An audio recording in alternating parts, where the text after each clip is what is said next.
Habana. Dahil birthday niyo po, yung mga pinagsalu-saluhan ninyo o natin na maghapon yun na po ang handa niyo. Ano?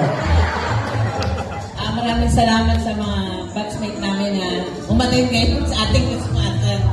At saka nagpapasalamat din kami at tayo marami ngayon. Hindi ko lang alam kung ilan yung mga head count natin. Pero marami tayo ngayon dahil sa last year. Last year kasi, hiningan kami ng ice cream ni Elisa, di ba? Natandaan niyo? O, yun. At saka, lagi kami dito nakakapag-birthday. Hindi kami nakakapag-birthday na kasama yung aming family sa labas. Kaya, kahit kami nasasayahan dito, nalulungkot din kami. Dahil hindi namin sila nakakasama, dito masaya kami. Maraming salamat.